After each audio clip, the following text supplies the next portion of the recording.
This podcast is brought to you by the North Dakota Petroleum Foundation.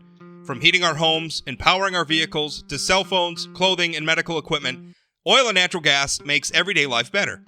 North Dakota Oil and Natural Gas, advancing the possibilities. Learn more at ndpetroleumfoundation.org.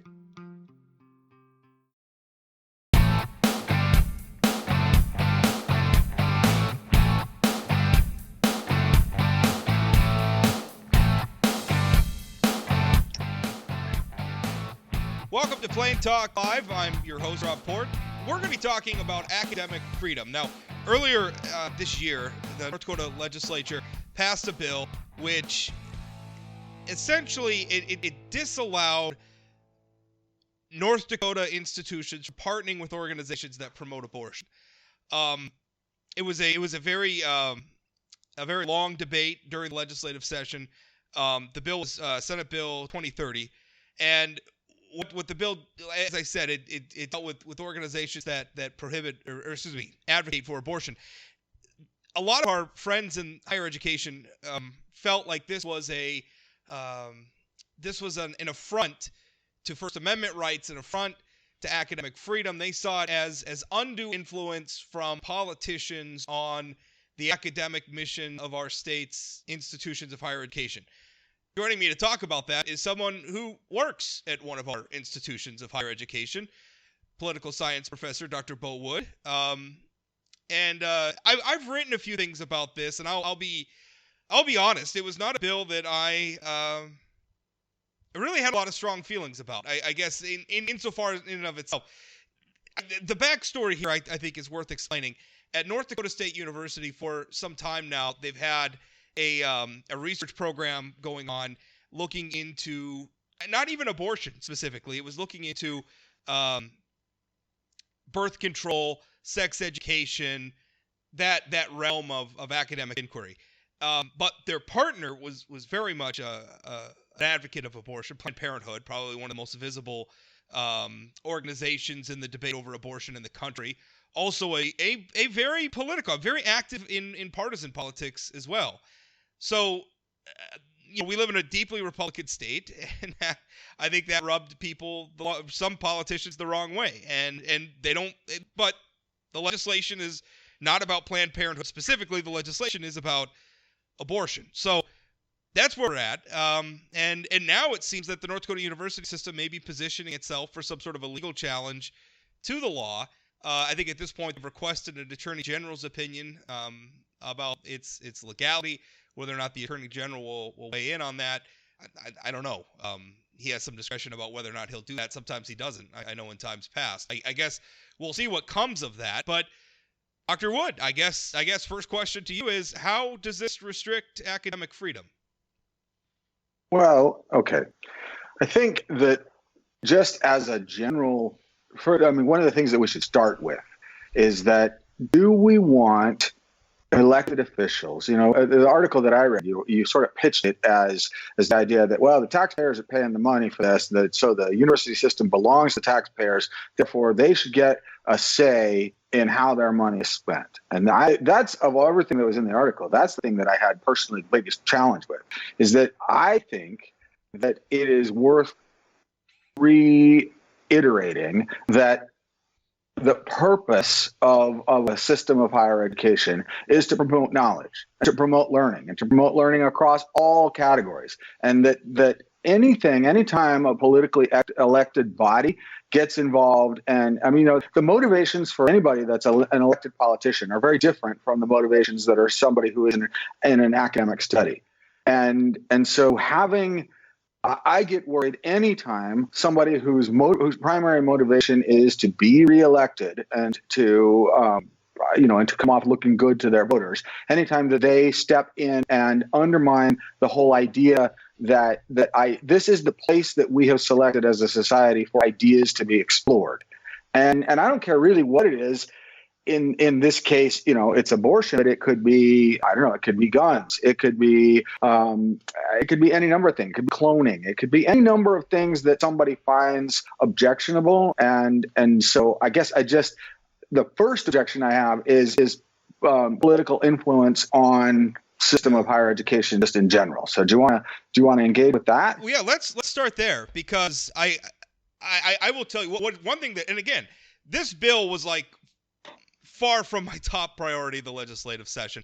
I honestly thought, and I don't understand why pro-life people, other than I guess the involvement of Planned Parenthood, the research that was being done at NDSU is something that pro-life people should support, because I can't think of a better way to prevent abortions at this point in the trajectory of that debate than promoting things like birth control and sex education. If we can prevent unwanted pregnancies from happening in the first place, then we're going to reduce the number of abortions. So to me, I didn't have any problem at all with the research. The one thing that did drive me nuts is when I'm seeing academics out marching around, holding up signs about First Amendment and free speech, given as a conservative how unwelcome right-of-center points of view often are on campus. And I've experienced this myself. A few years ago, I was invited, which I wrote about in a recent column. I was invited by some fine folks at Minot State University to participate in a panel discussion, and the topic was the role of humanities in higher education, and the whole, there's been a big push towards like career-driven curriculum, STEM. And so the folks in the humanities department are kind of thinking, well, hey, Shakespeare's important too. In fact, I think that was like the title. Yeah. Should Shakespeare be kicked out of the tower? So, that was something that I was going to be on this panel. I learned afterwards that the original moderator of the panel pulled out because she didn't feel safe in the room with Rob Port, and I was this extremist, and there was a movement to try to stop the event from happening. Now, the event did happen. We had a wonderful event. There was all sorts of disagreement and discussion. The guy who was on the other side of the debate, Dr. Dan Kahn, he's an education professor at Minot State. He and I have since become very good friends. I've been subsequently invited to participate in additional events. So that turned out well.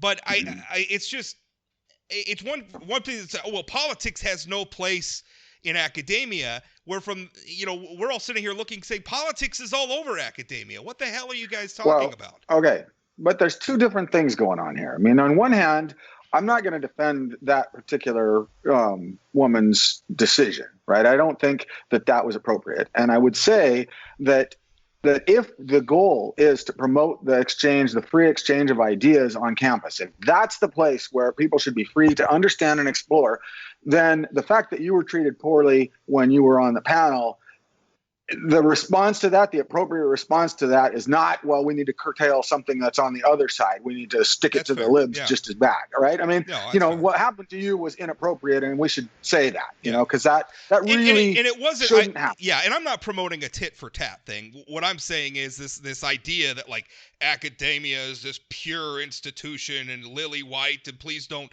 stain us with your politics. Give me a break.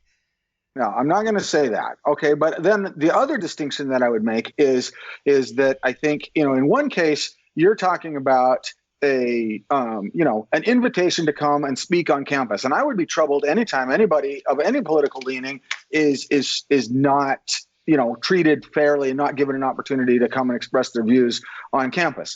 But this is something completely separate. This is an elected body, the governing body that provides funding for the university. They're not even saying, we're not going to fund any research that studies abortion or that has anything to do with that.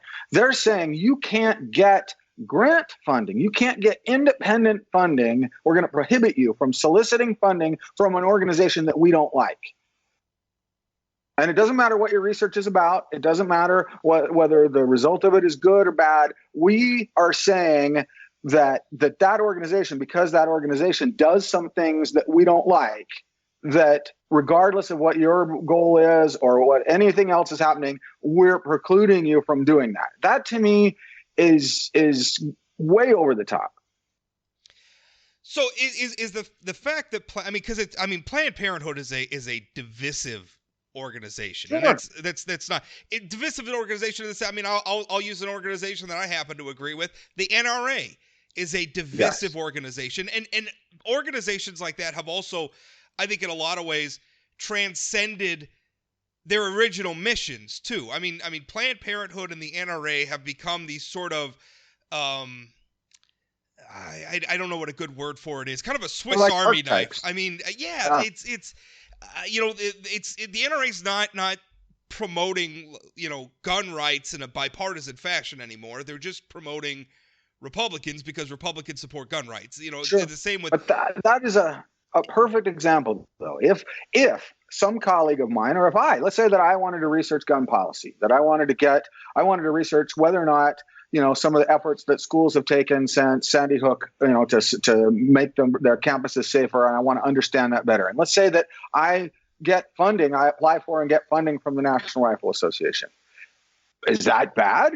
I mean, if would it be appropriate for a state? Would it be appropriate for a state legislature to step in and say, no, you can't do that. It doesn't matter who's paying for it. We don't like the person or the organization that's paying for it.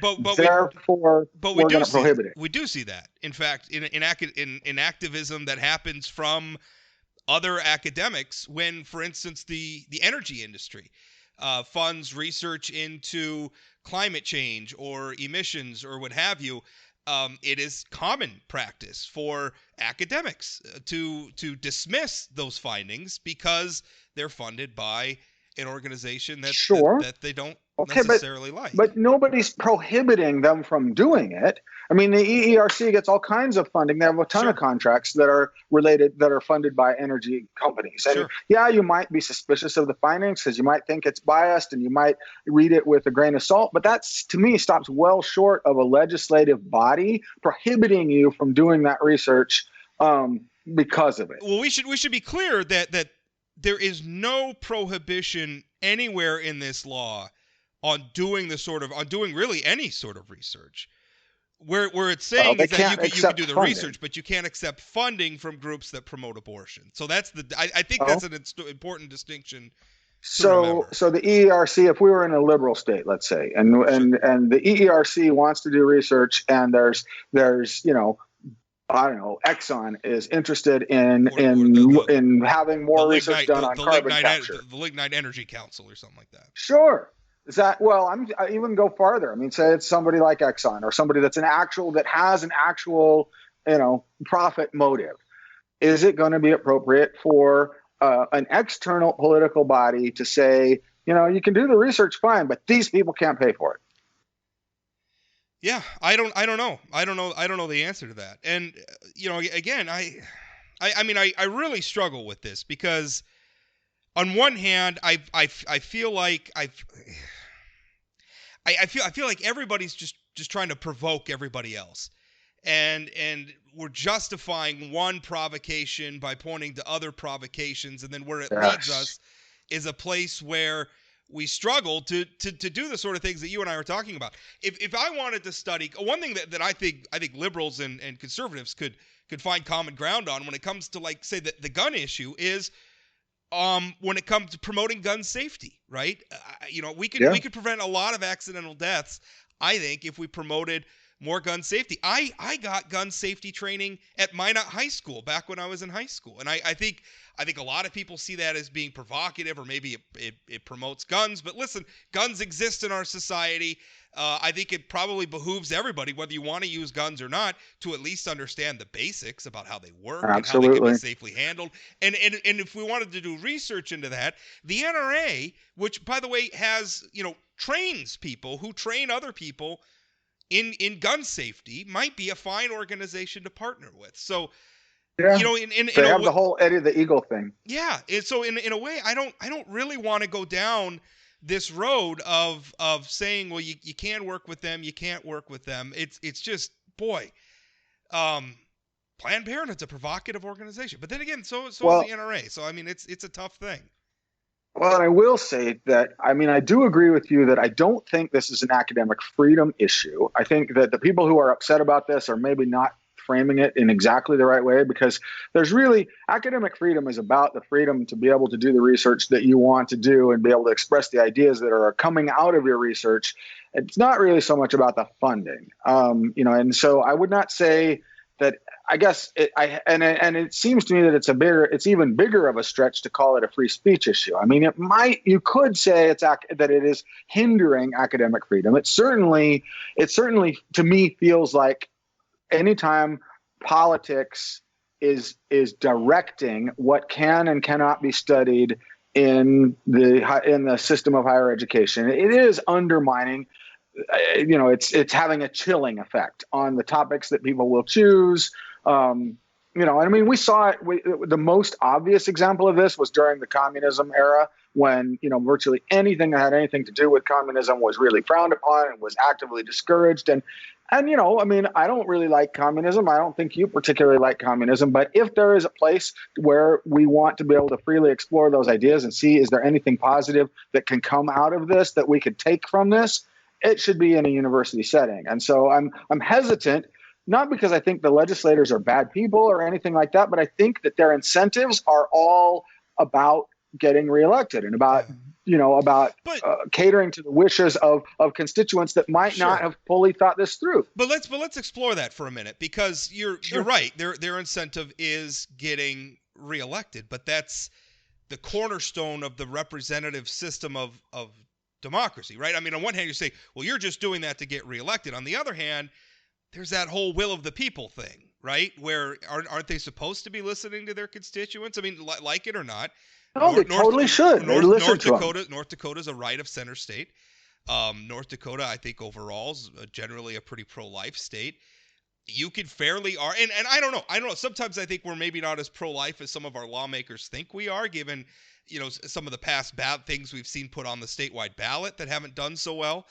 So I don't know, but you could argue that these lawmakers feel like they are doing the will of their voters. So is that politics? Well, yeah, it is, but that's also how the system works. And like it or not, the universities are funded by the taxpayers.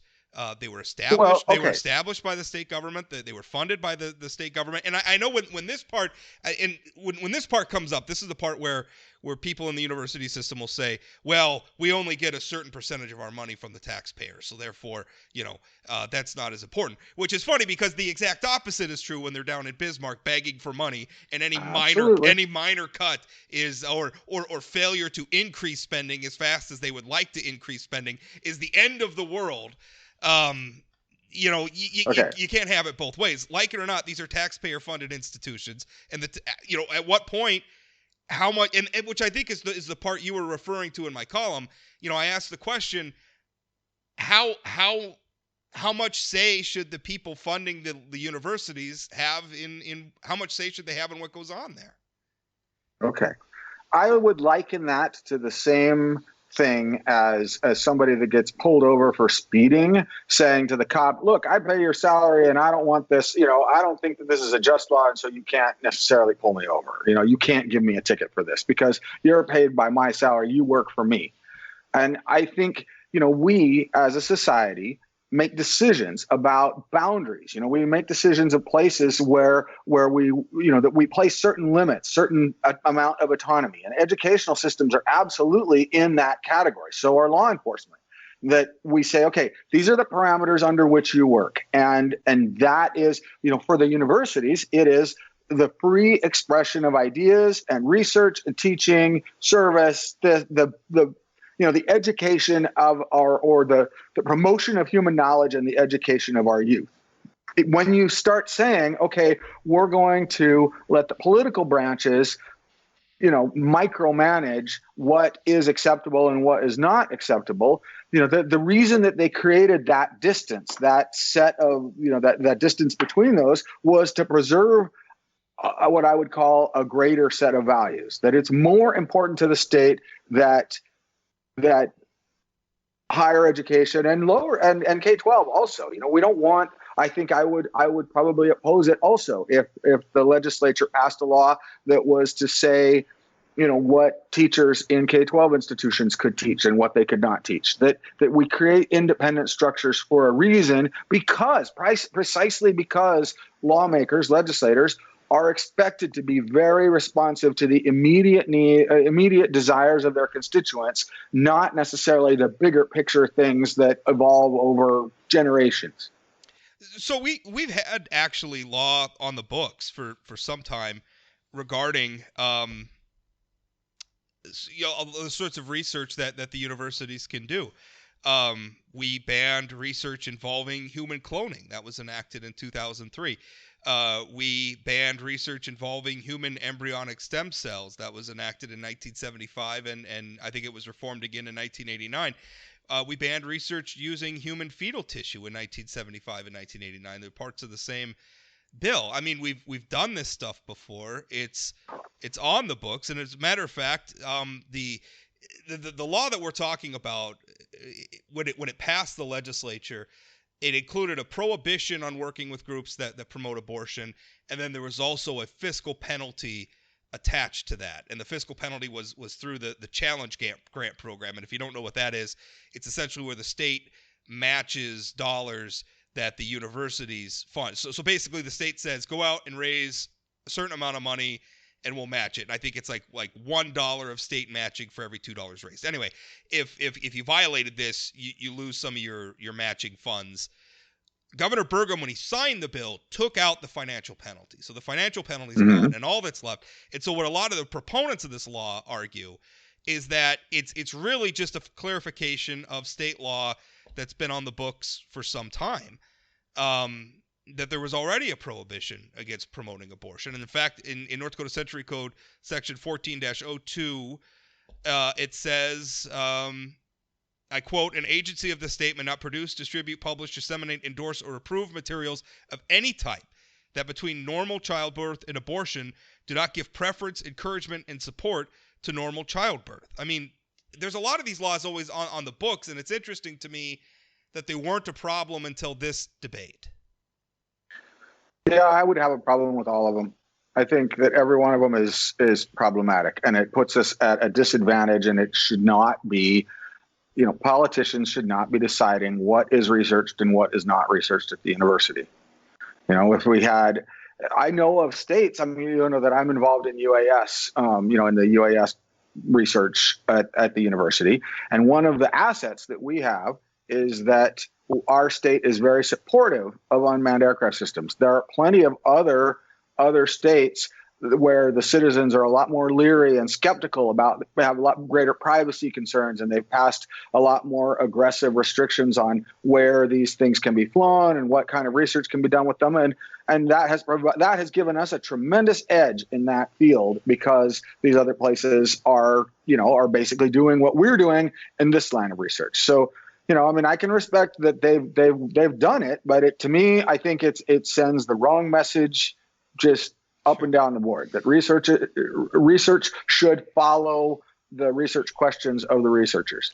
So let's follow, because I went in at the beginning of our conversation. I talked a little bit about an experience that I had at Minot State University as an exemplar of what is a larger, I want to say, bias against or hostility towards right of center thinking that is present in academia. Now, maybe not as pronounced in North Dakota, but it's there, and I would argue it's real. So if your argument is, well, the political people just got to stay out and let the universities do what they're going to do, there are some of us from the outside looking in saying, well, on campus, there is not a lot of diversity of thought going on, at least ideologically. On campus, it doesn't seem to be. It at times can seem like a hothouse. Where at least politically things are pretty homogenous. So if the political people have to stay out, I mean, it seems like, and this is something that I care a lot about, because I'm looking across our society, and we are balkanized.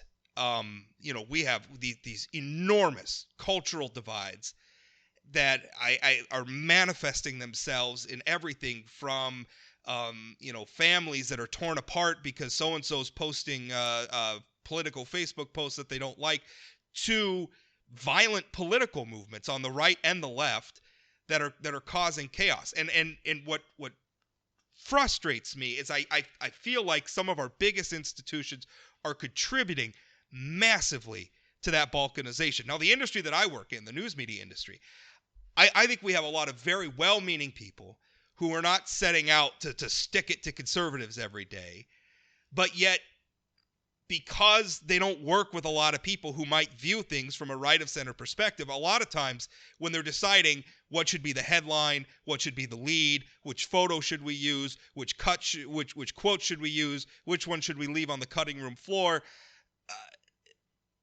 they're making all of those decisions, and they're making it in an environment where there's not a lot of right-of-center thinking. We talk about the importance of diversity all the time. We want gender diversity. We want racial diversity. But yet we don't seem to care that much about viewpoint diversity. And I look at academia, and I see the same problem. I think academia is filled with a lot of very smart people and a lot of very well-meaning people who are trying to get out there, and they're doing the best they can to seek the truth, but because they're operating in an environment that is so one-sided politically, I think a lot of times they're blind to their own biases. And so you say, we'll keep the politics out.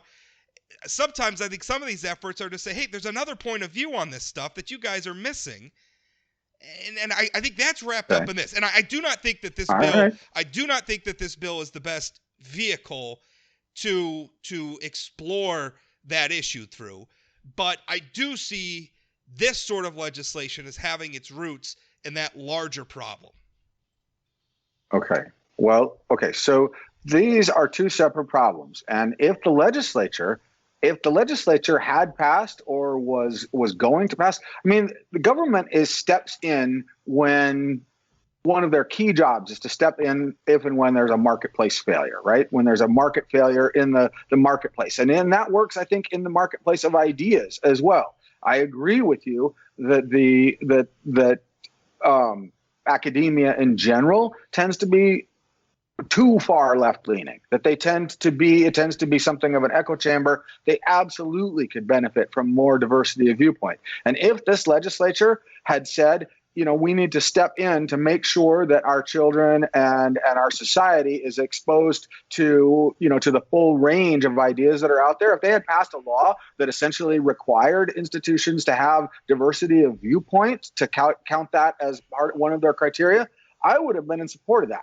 This law is a whole separate thing. This isn't talking about political speech. This law is talking about research that doesn't have a political bias. I mean, the research that they're doing at NDSU is not political. It's not, and honestly, they're not even stopping the research. They're stopping the payment for that research from an organization. And so I mean, I don't like this idea, but I absolutely would applaud it if they would step in and say, we need to act in order to make sure that, number one, nobody who is expressing an unpopular point of view on a campus is ever ostracized or prevented from doing that. And number two, that we would expect states to have, or institutions to take active steps to make sure that they have a diversity of viewpoints. I think that's every bit as important. Our legislature did do that. And in fact, were criticized by the universities this same session. House Bill 1503.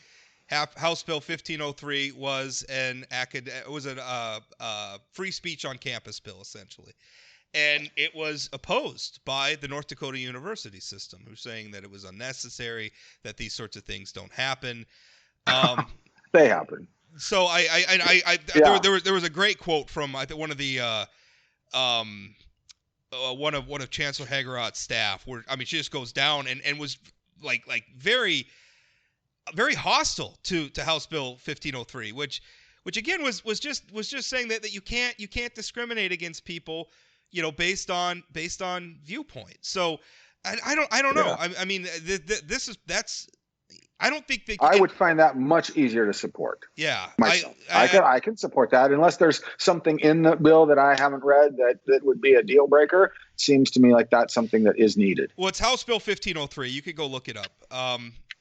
Because it's I don't have the bill in front of me, but to me it's hard to extricate these two issues. And again, I mean, if I think operating in a vacuum, I don't know that I would have cared about Senate Bill 2030 if I didn't see it as that big of a deal. I don't understand, if the research is purely driven and it's based on finding truth, and even as a pro-life person, I'm thinking, well, geez, if we can prevent people from if we can help people not get pregnant when they don't want to get pregnant, that's a win, right? That's a win across the board.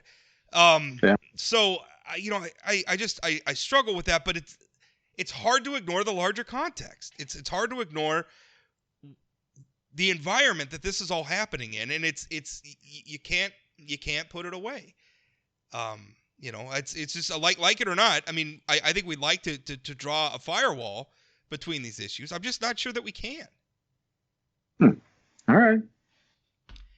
So we have we've talked that. Well, let me ask you this question then. Where are, because I think we were saying, something like House Bill 1503, which promotes viewpoint diversity on campus, that's okay. That's an okay avenue for taxpayers and their elected representatives to have a say in what's happening on campus. But the bill about abortion, Senate Bill 2030, was not okay. So in your mind, I mean, what's the philosophy for when it's okay for taxpayers or for the citizens to have a say? Because again, I mean, these are taxpayer-funded institutions. I think your point about, lecturing the cop on the side of the road about I pay your salary as the son of a cop, I can tell you that never ends well. Don't do that. The proper place, if you have a problem with the ticket you're getting, we have a venue for that. It's called the courts. Show up for your day in court and have your say. But you're not gonna win any fights on the side of the road with the cop. The cop's not gonna be like, oh, okay, yeah, all right, fine, you're right, I'll go away, right? That's not gonna happen. So I think that point's well made. But on the other hand, if you're gonna ask the taxpayers to pay for something, and the university system is one of our largest line items in the state budget, you're gonna get scrutiny with it. Sure. Okay. So I would say, to respond directly to that, I would say that the thing that the taxpayers are paying for with the university system is a more educated populace. You're paying for the economic benefits, the economic productivity that comes from an educated populace. I mean, that you're looking for a return on investment, to use our governor's one of his favorite phrases, that having a more educated populace gives you a more productive, and vibrant economic system.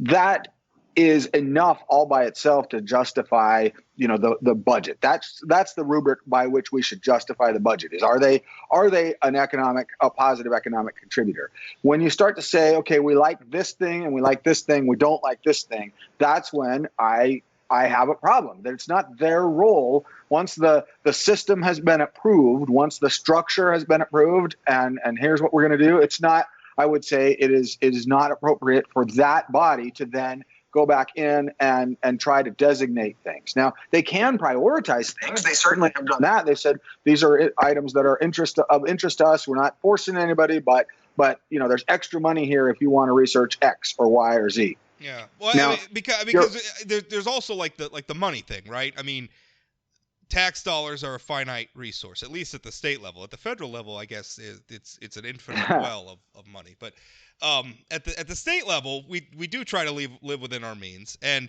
for instance, I remember at the University of North Dakota when my good friend, former Governor Ed Schaefer, took over there for a little while. There was, and it's your institution too, obviously. One of the things is, shutting down, I think it was the music therapy program. And there were a lot of people upset about that. But sometimes, I mean, those decisions have to be made. Now, obviously, I think that decision was being made specifically within the university's administration, but it was also being driven by appropriations decisions being made at the legislature, where that's a great example, though. Let's say that the university, Governor Dalrymple said, okay, we're going to have an allotment process. You've got less money to spend. Right. And Governor Schaefer then, turned to each of the deans and said, okay, you guys need to decide how you're going to allocate these cuts. In my college, in the College of Business, they decided, okay, we're going to do 10% cut across all of the departments. We were going to do X, Y, and Z. You guys figure it all out. And we balanced it that way by spreading it evenly. In arts and sciences, they opted to say, okay, we're going to take one of our programs and we're going to cut that program. And you may agree, you may disagree with that decision, with the way that was made. Where I would draw a problem is if the legislature said, we don't like music therapy. We think the music therapy program is a waste. So we are no longer going to provide any state funding for music therapy, or we're going to prohibit the university from teaching music therapy. That, to me, is too big a stretch. Now, I have been sitting here thinking, and I'm saying, okay, well, at what point would I think that governmental intervention in the level, in the research would be warranted? And I think if Planned Parenthood, for example, was using their funding to pay a researcher that was then, that was advocating policy, that was advocating and promoting abortion as a product of their research, and it wasn't just independent intellectual research for knowledge's own sake. If it turns into advocacy, then I think, then maybe they cross the line, and maybe then that is what I would say is sort of a market of ideas failure, right? And that the government then is justified in stepping in and saying, we're not going to constrain your research, but we are going to constrain how much if you're going to use that research to advocate and push a certain position, you can't do it with our name attached to it. I could support that. I just feel like in this case, there's nothing that suggests that the research is pushing a particular agenda. And it troubles me that the only thing here that caused the law is that the organization also, in addition to whatever they're supporting for research, they also support abortion. They also promote abortion. And that seems too big a stretch for me to be comfortable with. So let's have another example where the legislature was accused of micromanaging, and it had to do actually with the challenge grants program. I think it was the first biennium that the challenge grants were made available. They went out there, and so what the universities were doing is, NDSU and UND in particular, is they would go and they would find dollars for athletic scholarships, and then the state was basically matching athletic, and so we ended up where we were spending taxpayer dollars buffing up the NDSU football team, which I think when the challenge grants bill was initiated, we were talking about funding, like seats for researchers and for academic pursuits. And immediately the two big universities started using, and maybe some of the smaller ones too, but I remember UND and NDSU specifically. Maybe Minot State did some of it too. I don't remember. But they were using it for athletic scholarships. Now, so come the next legislative session, they passed a bill and they said, you can't use these for athletics. This has to be used for academics. Now, is that sort of thing okay? Because at that time, at that time they were accused though of micromanaging. Like they didn't have any business telling the institutions how to spend this money. That is much easier for me to justify, because I think their intent was that this should be used to support academic programs. They didn't specify that in the rule, and so therefore it was a loophole, and they simply closed the loophole. But the original idea of the challenge grant was from the legislature, right? I mean, it was their choice to offer and to award that money. So I guess I personally do not have a problem with them. They have an idea, they have an intent. If that intent is not implemented according to the way that they wanted it, then I think they're within their purview to clarify or and tighten that up so that it is used the way that they intended it to be used. I think we've reached a point where maybe we've decided that what's inappropriate is kind of like that infamous definition of pornography, which is I know it when I see it. I mean, maybe that's kind of where it's at. Where like with so many things, political, or like what the legislature does, what I may perceive as an overreach of say executive power. Someone else of goodwill who is not, may say, no, I think that's an authority.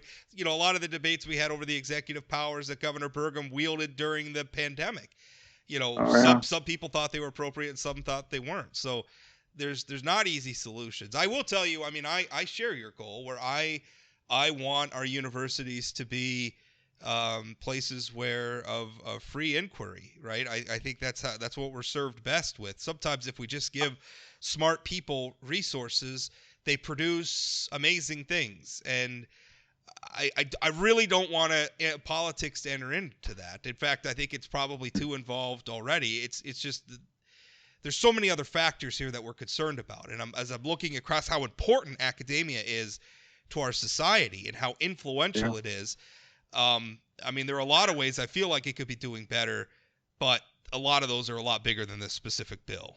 I think you agree with me at least that far. I do. No, I do. Let me ask you one quick question. Sure. If under the parameters of this law, if a researcher at NDSU, let's say that they wanted to do some work, some research that was specifically on abortion, but it was paid for by NSF or by any other organization, it would be okay, right? I mean, it would not violate this law. It's not the research; it's the organization. Right. If the funding, right, and it can't be by a group that specifically promotes abortion. So if it was being like I don't know, like the Kaiser the Foundation NIH, or something. National Sure. Institutes of Health, Right. they get a grant for that, and they're figuring out better ways to encourage people to have more abortions. That would be fine. But no matter what the subject of the research is, because it's sponsored by this tainted organization, that's inappropriate. To me, that's where the problem is that they're not really even focusing on the topic of research. It's on the organization. Yeah. And it might be, and again, Governor Burgum has, I don't even know how much effect this law is going to have. Well, I shouldn't say that. The grant got shut down at NDSU, so I guess it did have that impact. But the financial penalties have been removed. I think there's better ways to accomplish what both you and I want, which is maybe a more fair-minded approach to academics overall, that's more inclusive of more viewpoints than this particular bill. And this bill was very much driven by people for whom abortion is the issue. And kind of to the exclusion of everything else.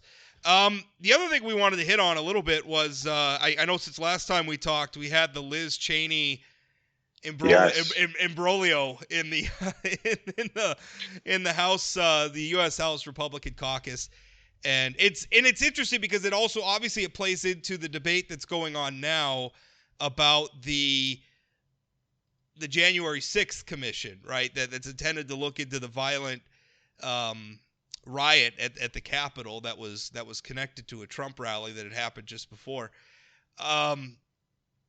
It's Republicans are in a bad place right now. I say as a Republican, I still think, even though a lot of people think I shouldn't call myself a Republican anymore, like Liz Cheney, I guess, because we're not.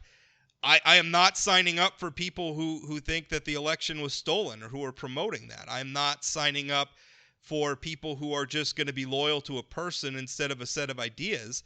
I'm not going to go along with that. I think throughout history, all sorts of horrible things have been done in the name of that sort of loyalty. But yet we look at the Donald Trump's continued influence on the party.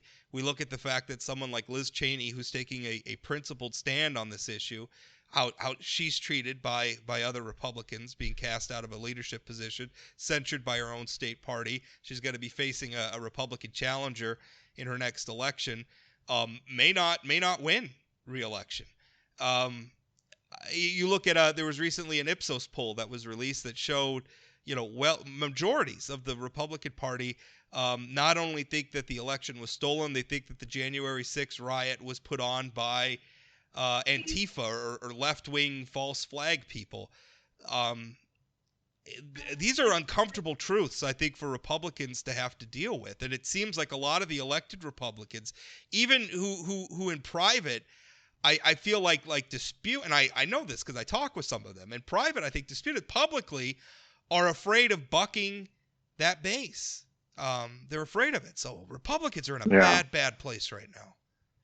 Well, so what do you think is going to happen then? I mean, that's, to me, I don't disagree with a single thing you just said right there. I think, I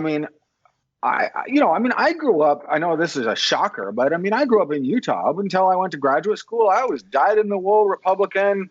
I had some issues, some things that I didn't really care about, but Ronald Reagan, my hero, right, growing up. And so those principles, those ideas that I think where I might move more toward the left than a lot of Republicans is I stop short of seeing government as an evil thing, as a necessary evil, and that we should do absolutely everything we can to minimize it. I think government can be a positive solution, but I also think it's very prone to capture. It's prone to empire building and special interests and over bureaucratization. And so but it seems to me that all those principles that I was, still holding on to and trying to stay in the middle, it seems like a lot of those principles have just sort of been abandoned. And now I don't know what's likely to happen. I mean, I'm just as scared of all the stuff that's coming from the hard left. And it seems to me that as long as the Republican Party stays in this disarray and continues to be split over, do you believe what Trump says and align with that or not? All that's really going to do is open the door for somebody like AOC. And that scares a lot of people, I think. It scares me because I think a lot of what she promotes, and I don't think that she's a bad, like, I'm not trying to demonize her as a person. I just think that she promotes a lot of very bad ideas that would be bad for our country. And that's the importance of, people talk about like the marketplace of ideas, right? Well, what's important in a marketplace is competition, right? Because if someone's operating, if you have a monopoly, you don't really have any impetus to serve your customer base well, right? Like, if you don't have to worry about it deteriorates. Someone coming along and offering a better product at a better price, you don't have any incentive to invest and to innovate, to improve, or to keep your standards up. You can let your standards slip because no one else is going to come get you. So what I'm afraid is that Republicans are going to have abandoned a lot of their traditional positions. I mean, Republicans they're not even pretending to care about fiscal conservatism anymore. Donald Trump didn't care. I don't know that they even a lot of times care about positions. It seems like modern Republicans care about issues insofar as they'll get a lot of Facebook likes and they'll get a lot of attention. I don't know how we can be an effective check on progressivism or liberalism or what have you. And we need that check. Just as conservatives need a check on a reality check that sometimes government is the answer. Not as often as our liberal friends think, but sometimes it is. We need both. We need the yin and the yang, right? Yeah. And it seems like the yang is like off in left field somewhere having a debate about, Jewish space lasers or something. And meanwhile, the progressives are governing seriously, and it's not going to end well. And I don't think that's going to be good for our society. A lot of people make the argument that North Dakota needs more political balance because the Republicans have been so dominant for so long and everything else. And I disagree with that, because if you look at the Republican Party, the North Dakota Republican Party, you look at the legislature, there's a very broad spectrum of viewpoints within the party. I mean, there's more political diversity within the North Dakota Republican Party than people give it credit for. And I think that has been a key, is because that party and so many of its elected leaders have been very, very pragmatic and have been willing at times to deviate from maybe ideological purity at times, to the consternation of the more, ultra-conservative faction. I think is the reason why they keep getting elected year after year. And while North Dakota is overall, while you and I could probably quibble, a pretty well-governed state, I don't see that pragmatism in Republicans nationally right now. And it's not even born out of some like desire for ideological purity about tax cuts or fiscal policy or the Laffer curve or anything like that. It's about loyalty to a person and a particular mood. And that, I think, is just tearing Republicans apart. I think one thing I would add to that is I think it's become a lot more about winning. It's about gamesmanship. And, if you look, I don't think Mitch McConnell is terribly loyal to Donald Trump, but I think that he recognizes that enough of the voters that vote Republican are that he can't afford to go another way. If the Republican Party is going to retake majorities, they are not going to do that without Donald Trump. And so I think that's, I think it's not so much loyalty to the one individual, but the downside of that is it means that if your whole focus is on winning, then any kind of compromise that gives any sort of ammunition to the other side is bad.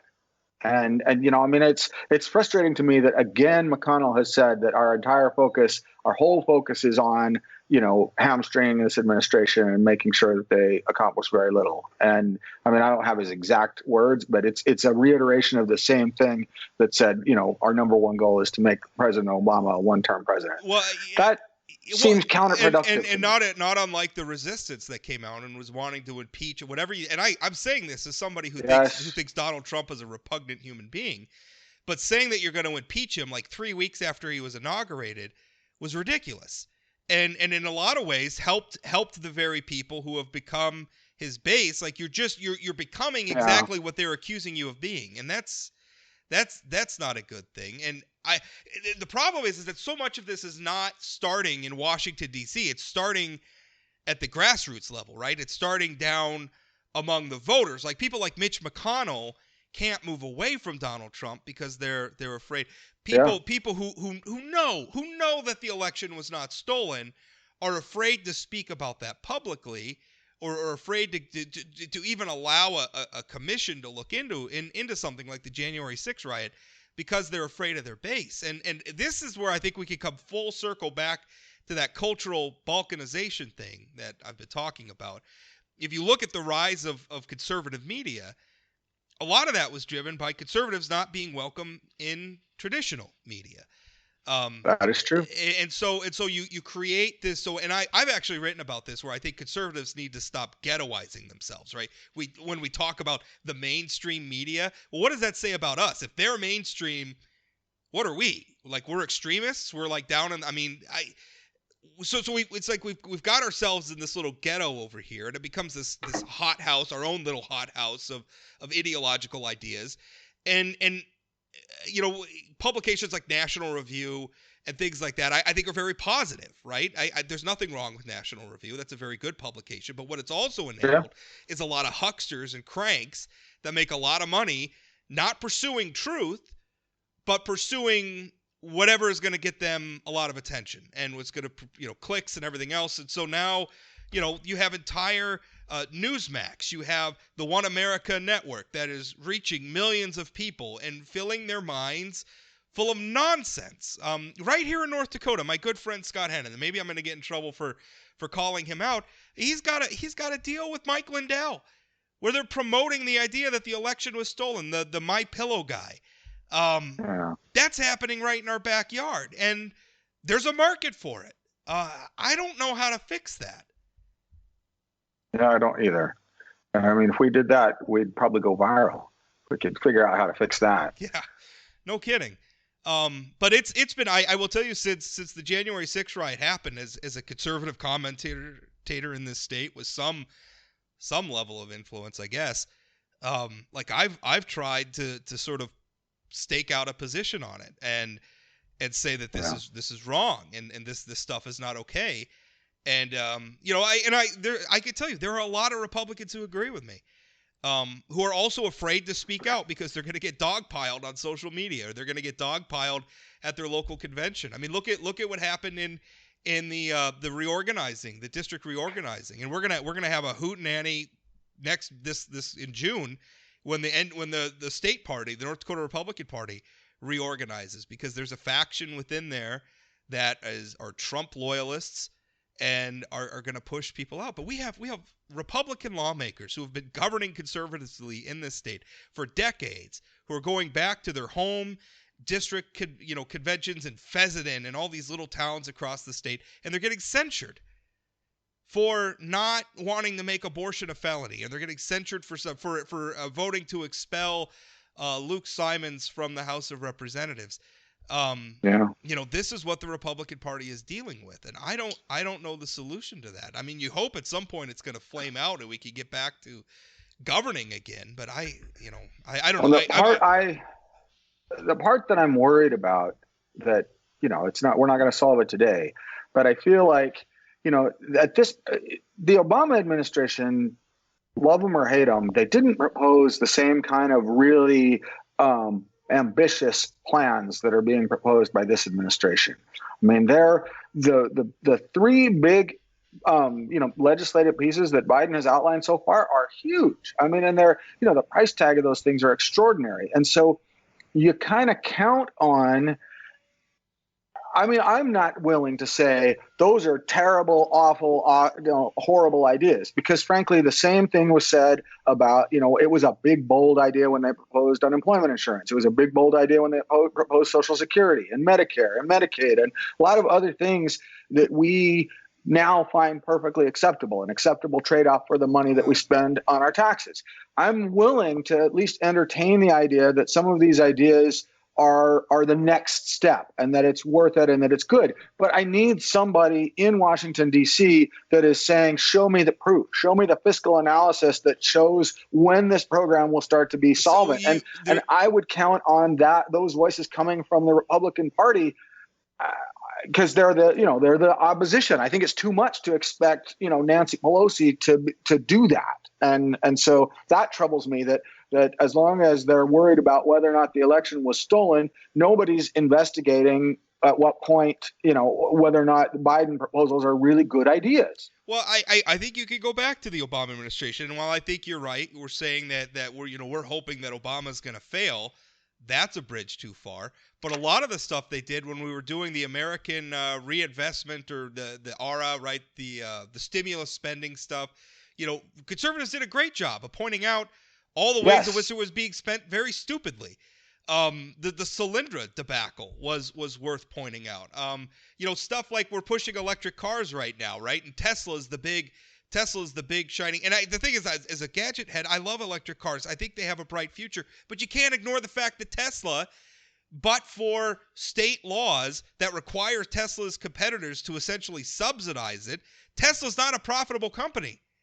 Right? Mm-hmm. We're talking about, we want to have this push into electric cars, and yet our energy, we can't keep the lights on consistently. I shouldn't say that. That's going too far. But we're having problems with blackouts. There are real questions about grid reliability right now. Infrastructure. And Republicans we're trying to fix. But we need to know what's good. But Republicans could be well positioned to have a voice on some of this stuff and to say, hey, pump the brakes on electric cars until we know that our grid can handle everybody plugging their car in at night. But Republicans aren't serious about governing right now. What we're serious about is getting on Fox News, and getting retweeted a lot by Tucker Carlson or something. I mean, that's it's killing us. That's exactly what I would like to see. I would like to see, and that's one of the things that frustrated me about what happened with Liz Cheney. Because I think some of us are trying to do that. Like, if you look at what I'm writing about, I am writing about those things. Good. I am trying to talk about those things, and it's tough. It is tough out there. And I should say, I have a very large audience. Lots and lots of people are clicking that stuff and reading that stuff, but it ain't the sexy stuff that makes you a star. I mean, that's which I don't care about being a star. That's not what it's about. I want to talk about ideas, and I'm tired of talking about politicians and anyway.